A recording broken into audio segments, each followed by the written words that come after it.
Can I be Go uncensored? for it. Yes, go for it. Blacks, Negroes, niggas, and niggers. And it's a hierarchy in the community. Okay. You got black people, hardworking, honest. They know exactly what they want. They know exactly where they're going to go.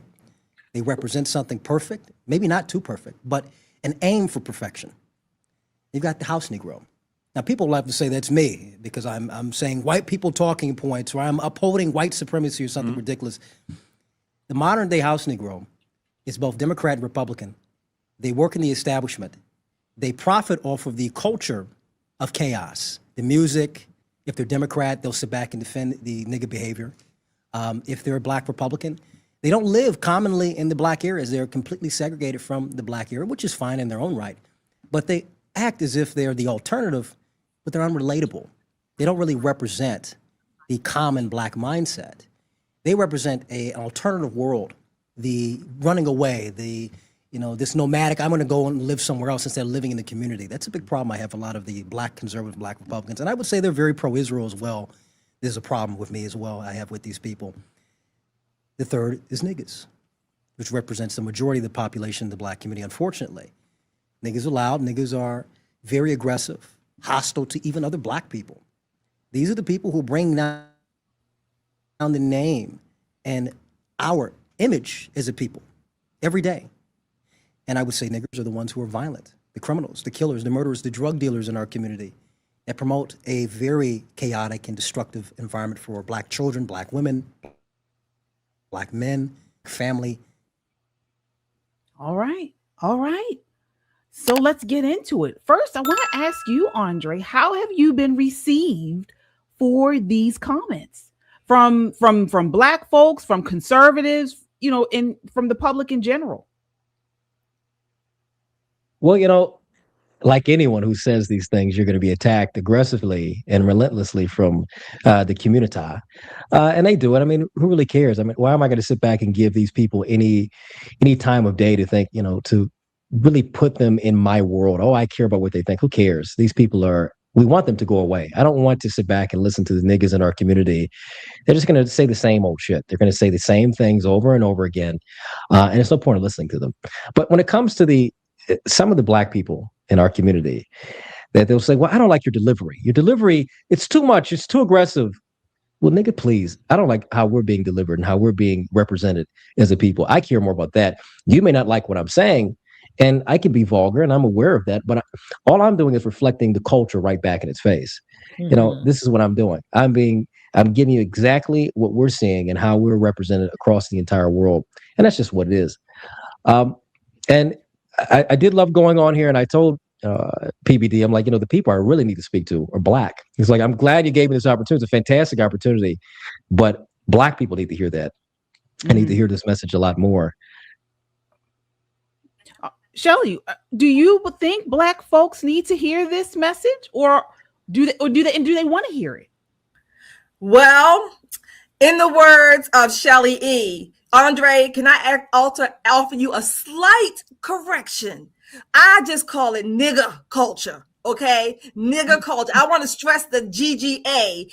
I know you got the 4 categories. That's fine. But yes, we need to hear this. What Andre is saying is absolutely correct. And you know what? You know why they need to hear it? Because what he's saying is true. And guess what? Niggas know it. Niggers know it. Negroes know it, and so do blacks. We all know it. Every category, we know it, and we just don't want to. Well, many of us don't want to say it. We don't want to confront it, or we just, want to just cover it up. But we know it, and we just don't want to face the devil in the mirror. Yeah. Nicole, we've talked about similar situations, this sort of culture, nigga culture, But why do we segment black folks like this and not whites? Or do we segment white folks? Is it needed? Well, we do segment white folks. When we call people on the Eastern Shore, shorebillies, you have the governor of the state calling them inbred. There are no particular race as a monolith. Not all of them are like even Asian people. They have people who are high performers. They have people who, sweep the floors in Chinese restaurants and do fingernails. Every culture has degrees of civilization, I guess is probably the best way to put it. But what I really love about what Andre does, what I really love about him breaking it down in the classes, it's not so much the delivery, which I find delightful because I too speak Cussanese. Let's do that. But I really love that he gets to the core of the point right away. There's none of this, let me explain the statistics and all of that. He gets right to it. Do better, niggas. Do better. If one part of our culture could say something to another part of our culture that would make them hear us, we would have to talk to them in a language that they understand. When you think about people who write really good books, tremendous books, like our friend, the gentleman scholar Delano Squires, The Vanishing Black Family, just came out June 16th. Great read. I mean, great read.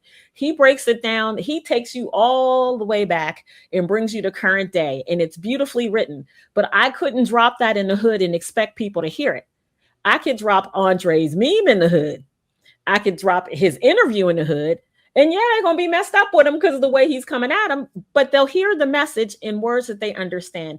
And I think that's what's truly valuable about that. And I love that PBD interview because although he was in the room, you were talking to other folk, and I really appreciated that. Yeah. Yeah, same here. And honestly, it is needed. When we look at different cases and within our culture, particularly the Carmelo Anthony case, we've been talking about this. I know, Andre, you've been speaking on this case, this tragic murder of Austin Metcalf. And now we're seeing the reaction from the Black community. It has not been good. I mean, now, I don't know if you guys have seen, they have TikToks of people doing some dance. It's the Austin Metcalf dance where okay. I mean, this is sick. This is sick. But this is what we're seeing constantly. And then just the way that the Anthony family has handled this. We have a clip here of their so-called publicist, Dominic Alexander. And here he is on Newsmax speaking about the case. Take a look here. This is clip 3. Immediately after the jury's decision, protesters gathered outside claiming this was the latest example of Black lives not mattering. But what this process did is shown that Black lives do not matter in Collin County. This trial showed that it put emotions over the law. After Trayvon Martin and so many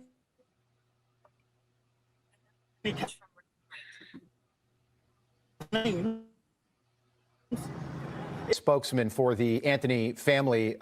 Minister, it's nice to have you on. You keep saying that Black lives don't matter, but no Black lives were lost here. A 17-year-old white person was killed. So what are you talking about? What I'm talking about is 35 years. Carmelo Anthony was sentenced to 35 years. Yet at the end of the day, Black America repeatedly is told that self-defense is a part of the law. That a knife under 5 inches is legal in the state of Texas. That stand your ground is legal here in the state of Texas. But when a Black person try to use those same basic rights and laws, then we're not afforded those things. We're doing those things unjust. All right. So here we are, and sorry about the connection. We're having some technical difficulties there. What are your thoughts on what he said there, Andre? I mean, typical, these niggas come out, they don't care about us. It's like, you don't really care about Black people, because how many kids like Carmelo Anthony have killed Black kids named Austin Metcalf? That's really what is more important to me. I mean, it's a tragedy nonetheless, but really what we should be focusing on is Black people. This happens all the time in our community, and you get killed over nothing. You get killed over small worlds. And instead of people looking at that and examining this case in that lens, they are falling for the trap of, well, we have to make this into a racial thing because, well, the midterms are coming up. Remember the midterms? Oh, remember, we have a general election in the next 2 years. You're really going to come out and vote. We've got to energize the Black people again. We got to let them know we haven't forgot about our useful idiots to come out and vote. And this is what they do. And they get people like Dominic Alexander, who's a criminal himself, has a terrible record. And he comes from the camp of Ben Crump. He got his career pretty much kickstarted from the Trayvon Martin case. They sold that lie and floated on the way through that. And these people don't realize that. I mean, these are the house Negroes I'm talking about. They'll say that we are because we're talking about reality and we want the betterment of our people, and we don't really pull any punch. We don't hold back in saying this. They'll say that we're the house Negroes, but these people are the real Black house Negroes of today that are selling you this lie that the plantation is the best thing you can be on. Being a victim is the best thing you can be. We should be forever be victims and never actually carry ourselves in a proper direction and secure our own destiny. So I can't stand people like Dominic Alexander and Al Sharpton, Ben Crump, all the people that, it's getting tiresome, especially being 25.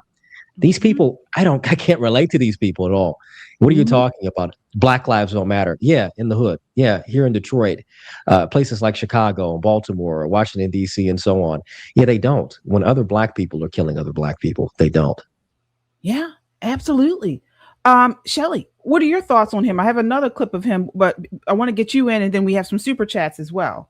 So for Dominic Alexander, I said long ago he should be gone. He should not. I don't even know why he's representing anyone. First of all, he cannot even conjugate verbs in subject-verb agreement correctly. So that's number one there. But Andre, I wanted to ask you. I don't know if this is where we're going, KJ, but if not, I can wait to. Andre can wait to answer. I wanted to ask you, in your breakdown of the four categories, if you will, the four delineations of the different types of Black people, you mentioned, I think it was the niggers, or the niggers was 60%. And this is my question. Out of that 60%, does the media play a part? And what I mean is, are Black people committing the greatest proportion of crimes? Is this actual or reality? Or does the media use these and hype up these crimes, if you will, for clickbait and ratings? So is it, is this real or is this Memorex? So that's what I want. That's what I wanted to ask you. I would say that when it comes to the crimes, that's the reality we're dealing with. But they will pick out certain crimes to highlight it, to push a certain narrative. Mainly when it comes around the midterms and general elections. That's usually when they start to focus on it. They don't really care throughout the rest of the year, throughout the inner period. They don't really give a damn.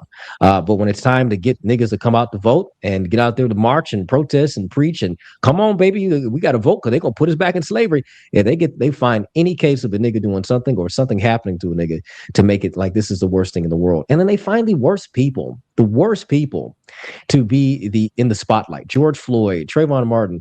I mean, they totally forgot about Tyree Nichols, the Black dude who was killed by 4 Black cops. They totally forgot about him. That happened, 2021, 2022? They totally forgot about this guy. Right. But you'll hear endlessly about how, Trayvon Martin, my boy looked just like him. Nigga, yeah, I'm sure he does.